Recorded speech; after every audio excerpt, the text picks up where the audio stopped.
नमस्कार, ANB news देख रहे हैं आप और मैं हूं आपके साथ हितेंद्र। बड़ी खबरों में आप सभी का स्वागत है।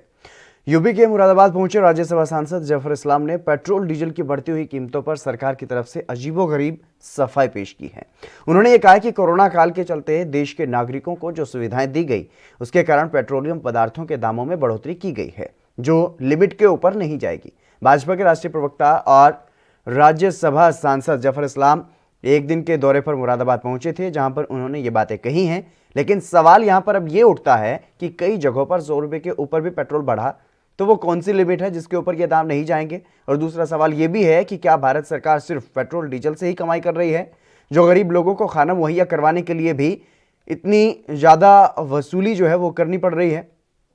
इसके अलावा सवाल तो ये भी है कि क्या सभी ज़रूरतमंद लोगों को खाना सरकार ने ही मुहैया करवाया, क्या सभी ज़रूरतमंद लोगों को खाना मिला भी या नहीं, क्योंकि लॉकडाउन के दौरान ज़रूरतमंद लोगों को मदद पहुंचाने का काम अधिकतम सामाजिक संगठनों ने भी किया है। हालांकि इस बात से भी इनकार नहीं किया जा सकता कि सरकार ने लोगों की मदद नहीं की, लेकिन बड़ी संख्या में ज़रूरतमंद लोगों तक राशन नहीं पहुंचा, एक सच ये भी है।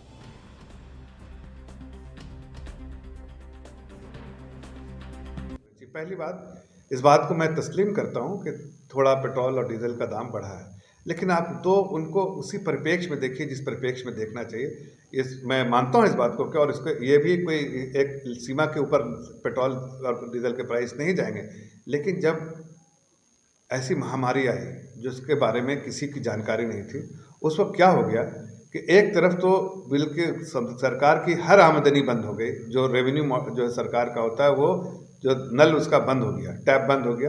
और दूसरी तरफ सरकार कल्याणकारी योजनाओं के बारे में बराबर सोचती, जनता के बारे में सोचती, गरीबों के बारे में। ये हमारी सरकार की नीति है कि गरीब आदमी कभी भूखा ना रहे। इसलिए हमने 1,95,000 करोड़ का सबसे पहले जो है हमने जो गरीबों के लिए कल्याणकारी योजनाएं इमीडिएटली जो है महामारी में अनाउंस किया। पूरे महामारी के समय 27 लाख करोड़ का पैकेज अनाउंस किया। जाहिर है उतने पैसे सरकार के पास नहीं थे, फिस्कल डेफिसिट जो है जो वो 9.5% हुआ। लेकिन उस बीच में हमने जो अगर सरकार के पास कोई खजाना ना हो, लेकिन पूरे खजाने को खोल देना लेकिन गरीबों के लिए, वो सरकार की नीति थी। इसलिए उस वक्त थोड़ा पेट्रोल डीजल के दाम जब कम भी थे तो हमने एक्साइज ड्यूटी बढ़ा के उनको लिया, ताकि आम नागरिक जो है, गरीब नागरिक जो है उसकी सेवा कर सके। लेकिन आपको ये बताना चाहता हूँ कि ये हमने जो भी एक एक पैसा लिया, एक एक पाई, वो पाई जो है सरकार के रेवेन्यू एक्सपेंडिचर पे खर्च नहीं हुआ है। ये मैं आपको बताना चाहता हूँ कि सरकारी कोई भत्ते पे नहीं खर्च हुआ है, बल्कि ये सारी चीज़ें गरीब आदमी के पेट में अनाज जाने के लिए, गरीब आदमी जिसके यहाँ सड़क नहीं थी, जहाँ इलेक्ट्रिसिटी नहीं थी, जिनके यहाँ और भी समस्याएं थी, उनको दूर करने के लिए, घर घर तक बिजली पहुँचाने का काम इसी पैसे से हुआ है।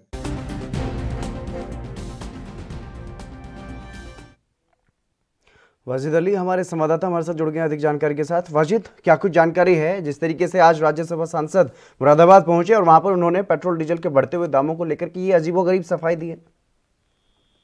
जी बिल्कुल हितेंद्र, बताना चाहूंगा जैसे कि आज मुरादाबाद के जनपद में भाजपा के राष्ट्रीय उपाध्यक्ष राज्यसभा सांसद जफर इस्लाम जी का दौरा था। उन्होंने बढ़ते रेट दामों को पेट्रोल डीजल को कहा इसमें जो सरकार ने कोरोना काल में 80 करोड़ की फीसदी से ज्यादा राशन विक्रेता गरीब सहायक परिवारों को किया था, उसी के बढ़ते पेट्रोल डीजल दाम बढ़ाए गए हैं और भाजपा सरकार की नीतियों को अच्छा बताया उन्होंने। जी जिस तरीके से उन्होंने ये जवाब दिया कि पेट्रोल डीजल पर दाम जानबूझ करके बढ़ाए गए हैं राजकोषीय घाटे को उसकी पूर्ति करने के लिए, तो क्या ये इस जवाब पर अब विपक्षी सवाल नहीं उठा रहे? बिल्कुल बताना कि जी सब राज्यसभा नेता भी नेता है, ये अगर सरकार के ही कार्यकर्ता सरकार की ही नीतियों को अच्छा नहीं बताएंगे तो फिर कौन बताएगा? ये बड़ी बात है। और रही बात विपक्ष की, आने वाला वक्त बताएगा। जिस तरीके से आज मुरादाबाद में इनका दौरा रहा और विपक्ष भी कुछ ना कुछ आने वाले वक्त में कहेगा। और कुछ लोग ये भी बता रहे हैं कि जिस तरीके से उन्होंने बताया 80 करोड़ फीसद से ज्यादा कोरोना काल में गरीब सहायक परिवारों को राशन वितरण किया था, उसी के चलते डीजल और पेट्रोल के दाम बढ़ाए गए थे और सरकार की नीतियों को अच्छा बताया था। जी लेकिन वाजिद, बड़ा सवाल अब यहाँ पर ये भी उठता है, क्योंकि लॉकडाउन के दौरान की अगर बात की जाए, जिसकी बात कर रहे थे जफर इस्लाम के गरीब लोगों तक खाना पहुँचाया गया, क्या यहाँ पर ऐसे सभी गरीब लोगों तक खाना पहुँचा है जो ज़रूरतमंद थे? जी बिल्कुल बताना चाहूंगा, जिस तरीके से इन्होंने ये बयान दिया है कि 80 करोड़ से ज्यादा फीसद लोगों को गरीब सहायक परिवार द्वारा, सरकार द्वारा और सरकार के नेताओं द्वारा गरीब सहायक लोगों को मदद की गई है कोरोना काल में। वैसे ही अगर विपक्ष की बात भी की जाए, ये तो एक सरकार के सांसद भी हैं और बीजेपी नेता भी हैं। और यहाँ अगर मुरादाबाद की बात की जाए तो यहाँ मुरादाबाद में भी अन्य आम आदमी पार्टी हो गई, चाहे समाजवादी पार्टी हो गई या और भी कोई सी पार्टी हो गई, उन्होंने भी गरीबों की सहायता की थी और कोरोना काल में लोगों की भरपूर मदद की थी। अगर इनकी बात की जाए तो ये तो अपनी सरकार की ही बड़ी बात कह करके यहाँ एक बयान इन्होंने दिया था। जी वाजिद, तमाम जानकारी देने के लिए बहुत शुक्रिया आपका। संदीप चौधरी भी हमारे साथ जुड़ गए हैं, राजनीतिक विश्लेषक हैं। संदीप चौधरी जी, आपका स्वागत है एनबी न्यूज़ पर। धन्यवाद हितेंद्र जी। संदीप जी, जिस तरीके से पेट्रोल डीजल के दाम लगातार बढ़ रहे हैं, एलपीजी गैस के भी दाम लगातार जो है वो बढ़ते हुए दिखाई दे रहे हैं, उसको लेकर के बीजेपी के राष्ट्रीय प्रवक्ता हैं, राज्यसभा सांसद भी हैं जफर इस्लाम, आप बखूबी जानते होंगे उन्हें। उनकी ये सफाई सामने आई है कि इसलिए बढ़ाया गया है क्योंकि कोरोना के लॉकडाउन में सारे इनकम के सोर्सेज जो बंद हो गए थे और गरीब लोगों तक खाना पहुंचाया गया, इसलिए अब राजकोषीय घाटे की पूर्ति करने के लिए दाम बढ़ाए गए हैं। ये बात क्या गले से नीचे उतर रही है? देखिए स्वामी जी, बड़ा ताज्जुब होता है। कई बार भारतीय जनता पार्टी के जो बड़े नेता हैं, जफर इस्लाम का नाम बड़े नेताओं में आता है, कई बार पार्टी के लिए संकट मोचक बने हैं। कई बड़े नेताओं को इन्होंने पार्टी ज्वाइन भी करवाई है। आपको याद होगा ज्योतिरादित्य सिंधिया को भी कांग्रेस से बीजेपी में लेकर आए थे। लेकिन जब इस तरीके के बयान देते हैं तो ये चीजें गले के नीचे नहीं उतरती है। बिल्कुल गैर जिम्मेदाराना बयान है। और जिस तरीके से महंगाई बढ़ रही है, क्या आप इस तरीके से लगातार महंगाई बढ़ाते जाएंगे? इसका मतलब आपको पब्लिक के सामने आकर के बोल देना चाहिए कि हमें महंगाई इसलिए बढ़ानी पड़ रही है कि हमारे पास पैसा नहीं है और हम राजकोषीय घाटा को पूरा करना चाहते हैं। ये चीजें हितेंद्र जी बिल्कुल भी एक जिम्मेदाराना बयान नहीं है, गैर जिम्मेदाराना बयान है। कई बार बिना स्टडी किए मुद्दों को कुछ भी हमारे नेता बोल जाते हैं। उसी तरीके से जफर इस्लाम ने मुरादाबाद में लोगों के सामने बोल दिया है।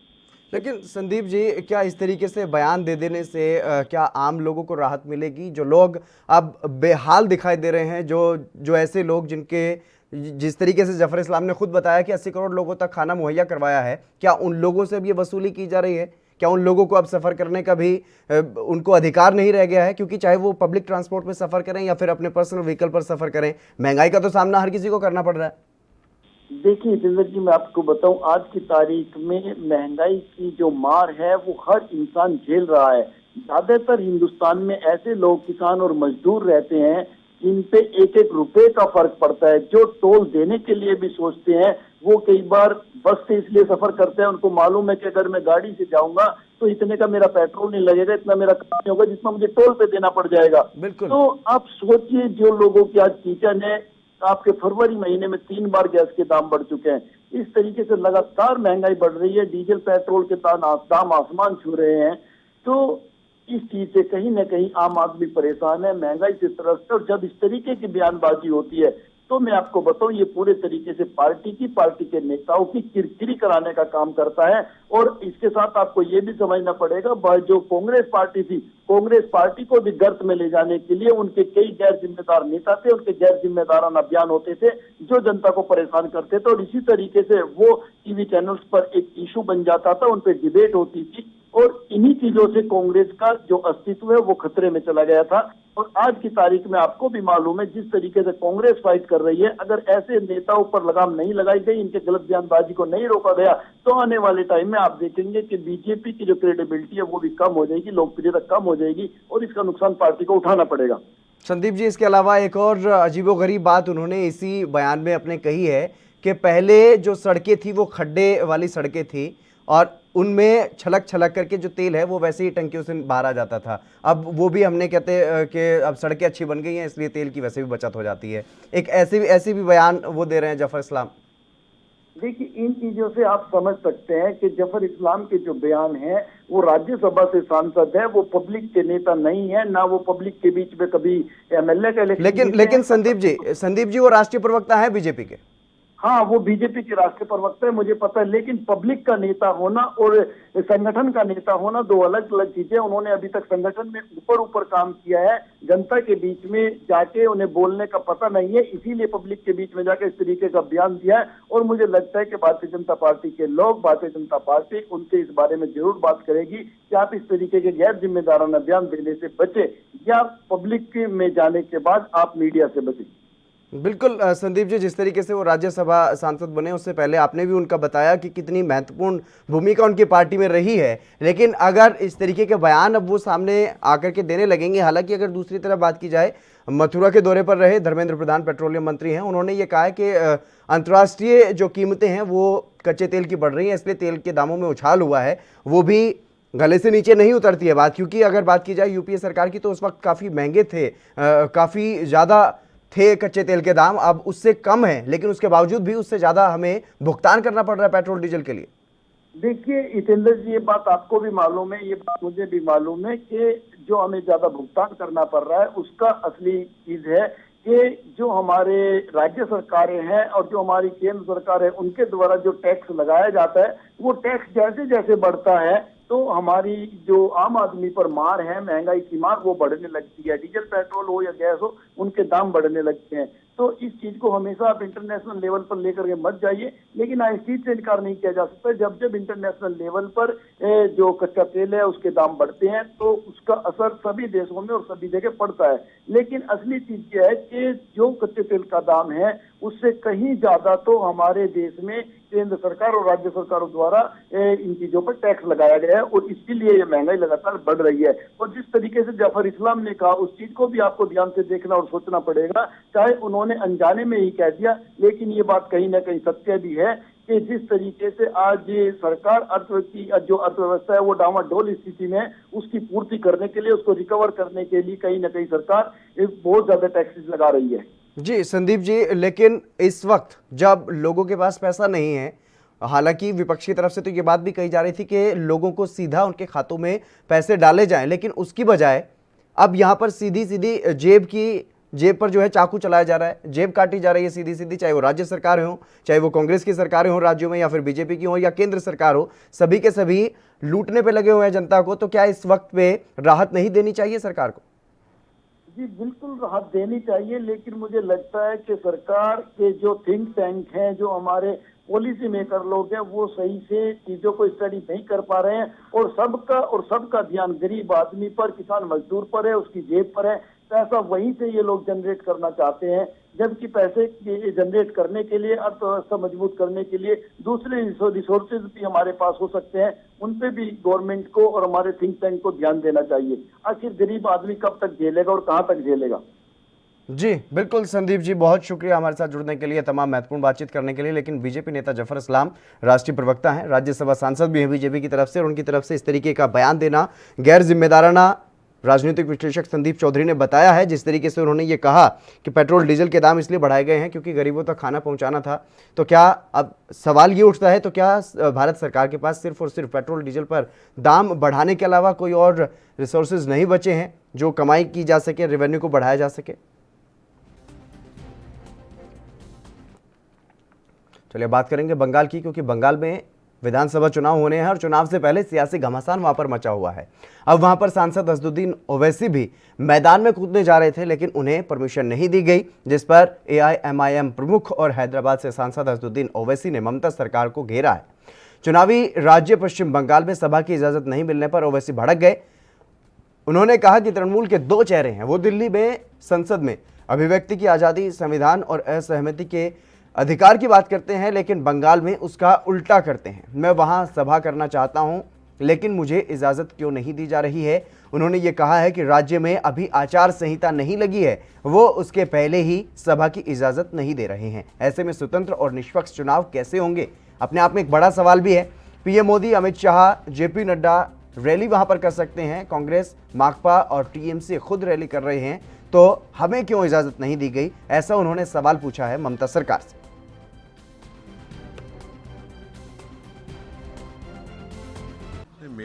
मेरा कहना यह है कि टीएमसी पार्टी के जो एमपीज हैं वो लोकसभा राज्यसभा में बड़ी बड़ी बातें करते हैं फ्रीडम ऑफ एक्सप्रेशन की, कॉन्स्टिट्यूशन की, डिसेंट के बारे में, मगर इनका ये दो चेहरे हैं उनके। एक दिल्ली में एक बात करते हैं और बंगाल में उसके ऑपोजिट काम करते हैं लोग। अगर मैं पब्लिक मीटिंग करना चाह रहा हूं तो आप क्यों इजाज़त नहीं देते मेरे को? और हम इलेक्शन कमीशन ऑफ इंडिया से भी ये बताएंगे कि जहां पर हमारी पब्लिक मीटिंग होने वाली थी, वहां का जो पुलिस के जितने ऑफिशियल्स हैं उनको election commission code of conduct आने के बाद उनका इमीडिएटली ट्रांसफ़र करना, इसलिए कि वो अगर रहेंगे ड्यूटी पे।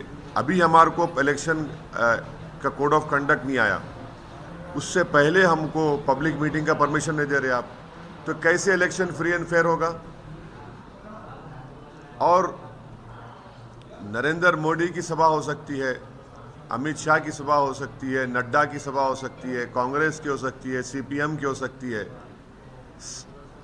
दूसरे फॉरवर्ड ब्लॉक के पार्टीज की हो सकती है, टीएमसी हम क्यों नहीं कर सकते भाई? हम पब्लिक मीटिंग करेंगे, ठीक है, पब्लिक नहीं आएगी मगर राइट तो है ना। तो इससे साफ जाहिर हो गया कि ये जो सेकुलर लिबरल किस्म के जो लोग हैं, जो टीएमसी के ताल्लुक से दिल्ली में इन एमपीज की स्पीच सुनकर बड़ा थालियां मारते हैं, उनको सोचना पड़ेगा।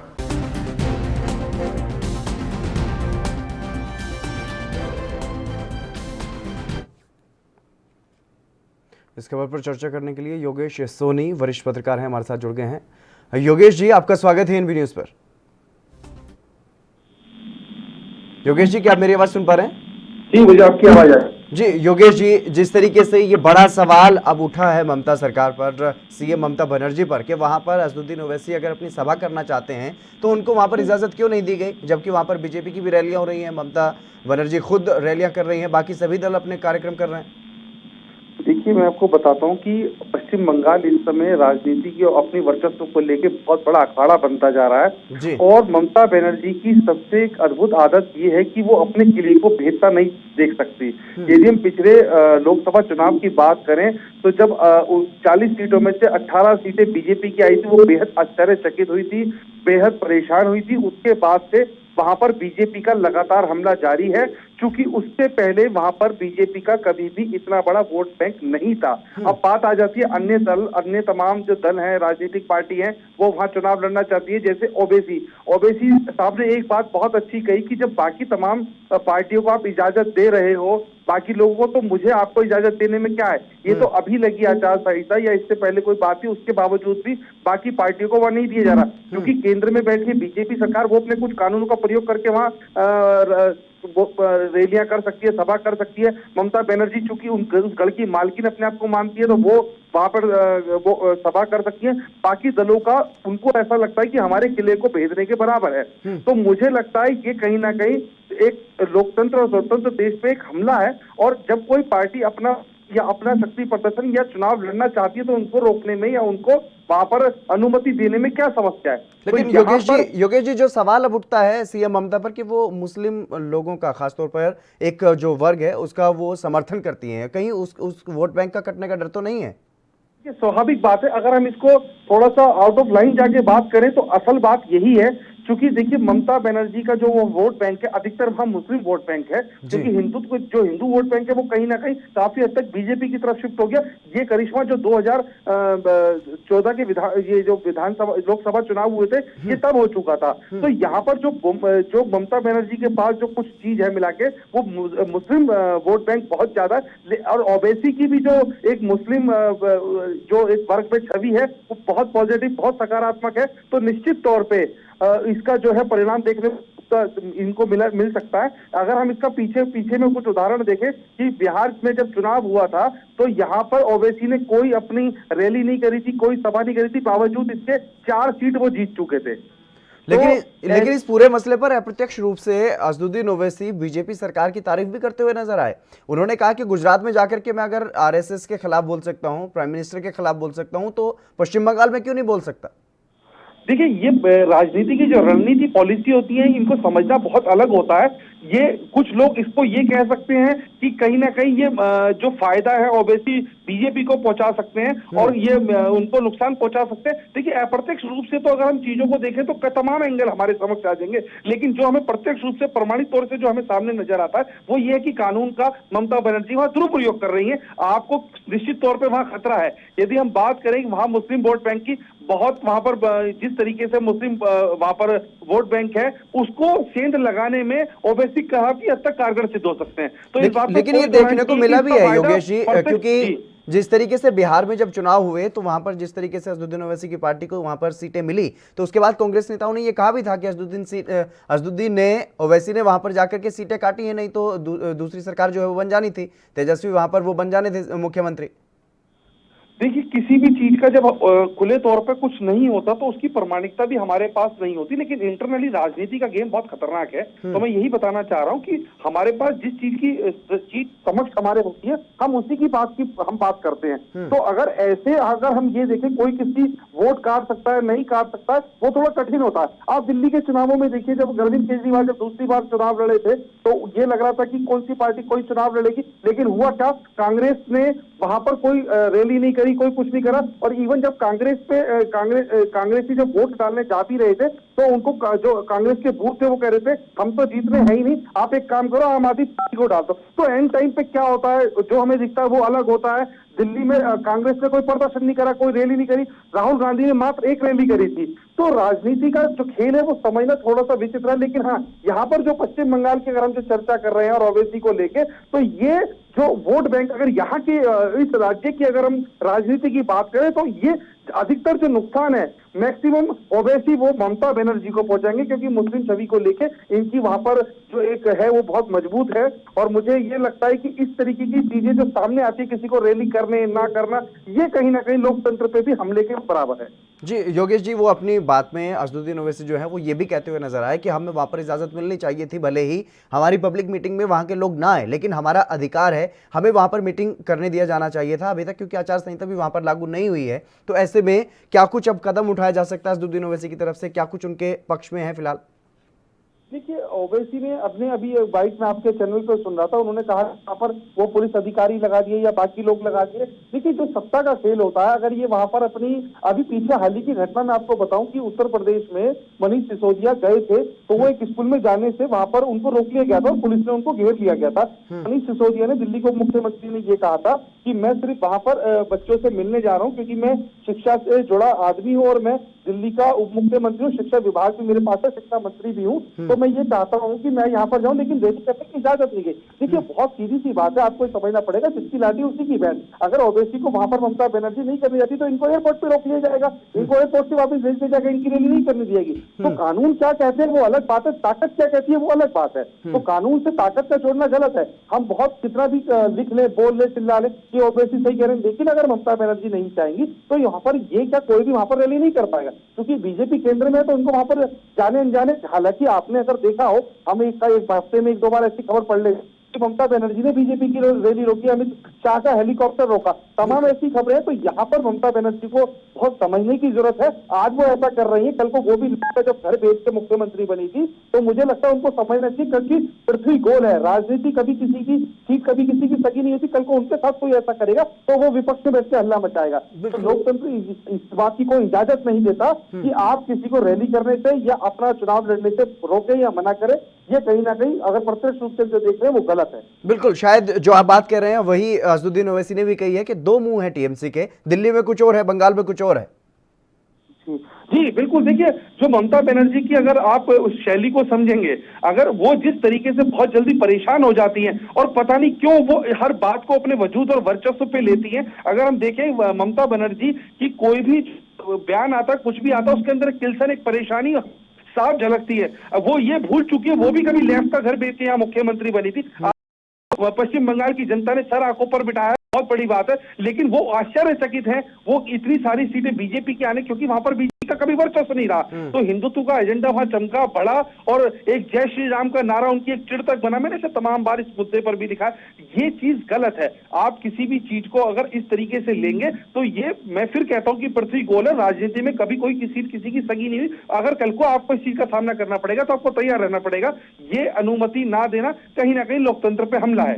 जी योगेश जी, तमाम बातचीत करने के लिए बहुत शुक्रिया आपका। तो ओवैसी भी बंगाल में जाने की कोशिश में थे, बंगाल में चुनावी सभा करना चाहते थे, लेकिन उनको इजाजत नहीं दी गई और इसको लेकर के अब ममता सरकार पर तमाम जो सवाल हैं वो उठ रहे हैं। चलिए बढ़ेंगे अगली खबर की तरफ। हरियाणा के महम से निर्दलीय विधायक बलराज कुंडू के खिलाफ कार्रवाई शुरू हो गई है। रोहतक स्थित आवास और कार्यालय परिसरों पर आयकर विभाग ने छापा मारा है। अधिकारियों ने इस बारे में जानकारी दी है। कुंडू ने पिछले साल राज्य की मनोहर लाल खट्टर की सरकार से अपना समर्थन वापस ले लिया था और वो विभिन्न मुद्दों पर सरकार के खिलाफ बोलते रहे हैं। विधायक ने केंद्र के नए कृषि कानूनों के विरोध में भी किसान आंदोलन का समर्थन किया है। जानकारी के अनुसार निर्दलीय विधायक बलराज कुंडू के रिश्तेदारों पर भी आयकर विभाग ने छापेमारी की है। हिसार के हांसी शहर स्थित विधायक बलराज कुंडू के ससुराल में भी आयकर विभाग के अधिकारी वहां पर पहुंचे। बलराज कुंडू ने पहले भी राज्य मंत्री मनीष ग्रोवर और सीएम मनोहर लाल खट्टर पर कई गंभीर आरोप लगाए और तमाम गंभीर आरोप लगा करके ही सरकार से उन्होंने अपना समर्थन वापस लिया था। अब इसको लेकर के सियासी मायने जो हैं वो निकाले जा रहे हैं कि शायद इसी वजह से बलराज कुंडू को परेशान करने के लिए ही सरकार की तरफ से ये कार्रवाई जो है वो करवाई जा रही है।